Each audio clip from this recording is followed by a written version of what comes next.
दूसरा सैमुअल उसका पहला बाब और उसकी पहली आयत से। और साउल की मौत के बाद जब दाऊद अमालेकियों को मार कर लौटा और दाऊद को सकलाज में रहते हुए 2 दिन हो गए, तो तीसरे दिन ऐसा हुआ कि एक शख्स लश्करगाह में से साउल के पास से पिराहन चाक किए और सर पर खाक डाले हुए आया। और जब वो दाऊद के पास पहुंचा तो जमीन पर गिरा और सजदा किया। और दाऊद ने उससे कहा, तू कहाँ से आता है?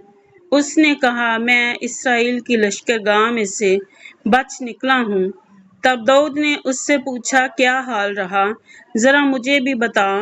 उसने कहा कि लोग जंग में से भाग गए और बहुत से गिरे और मर गए, और साउल और उसका बेटा योनातान भी मर गए हैं।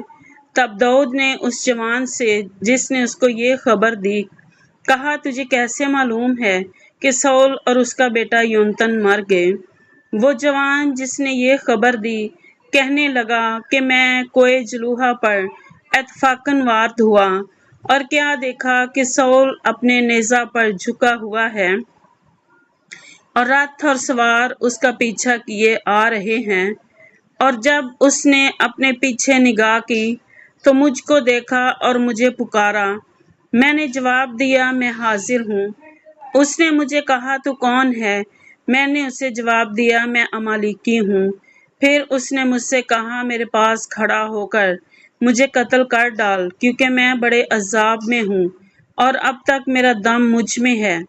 तब मैंने उसके पास खड़े होकर उसे कत्ल किया, क्योंकि मुझे यकीन था कि अब जो वो गिरा है तो बचेगा नहीं।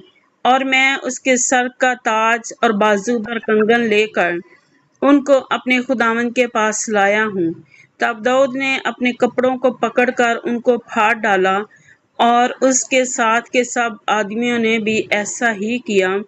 और वो साउल और उसके बेटे योनातान और खुदावंद के लोगों और इस्राएल के घराने के लिए नूहा करने और रोने लगे और शाम तक रोज़ा रखा, इसलिए कि वो तलवार से मारे गए थे। फिर दाऊद ने उस जवान से जो ये खबर लाया था पूछा कि तू कहाँ का है? उसने कहा, मैं एक परदेसी का बेटा और अमालेकी हूँ।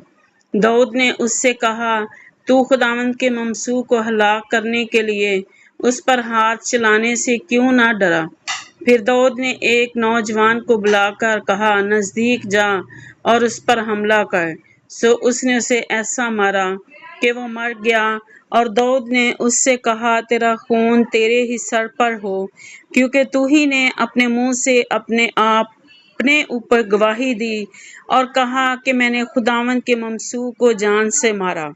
और दाऊद ने साउल और उसके बेटे योनातान पर उस मरीसा के साथ मातम किया और उसने उनको हुक्म दिया कि बनी यहूदा को कमान का गीत सिखाएं। देखो, एक वयाशे की किताब में लिखा है, आए इस्राएल, तेरे ही ऊंचे मकामों पर तेरा फख्र मारा गया। हाय जबरदस्त कैसे खेत आए, ये जात में ना बताना, अस्कलोन के कूचों में इसकी खबर ना करना। ना हो कि फलस्तियों की बेटियां खुश हों, ना हो कि नामख्तूनों की बेटियां फख्र करें। आए जलबूहा के पहाड़ों, तुम पर न ओस पड़े और न बारिश हो और न हदिया की चीज़ों के खेत हों, क्योंकि वहाँ जबरदस्तों की सिपर बुरी तरह फेंक दी गई, यानी साउल की सिपर जिस पर तेल नहीं लगाया गया था। मकतूलों के खून से, जबरदस्तों की चर्बी से योनातान की कमान कभी न टली और साउल की तलवार खाली ना लौटी। साउल और योनातान अपने जीते जी अजीज और दिल पसंद थे और अपनी मौत के वक्त अलग ना हुए। वो अकाबों से तेज और शेर बब्बरों से जोर आवर थे। ऐ इस्राएल की बेटियों, साउल पर रो, जिसने तुमको नफीस नफीस अर्गवानी लिबास पहनाए और सोने के जेवरों से तुम्हारी पोशाक को आरास्ता किया। हाय लड़ाई में जबरदस्त खेत आए, योनातान तेरे ऊंचे मकामों पर कत्ल हुआ। आए मेरे भाई योनातान, मुझे तेरा गम है, तू मुझको बहुत ही मरगूब था। तेरी मोहब्बत मेरे लिए अजीब थी, औरतों की मोहब्बत से भी ज्यादा। हाय जबरदस्त कैसे खेत आए और जंग के हथियार नाबूद हो गए। आमीन।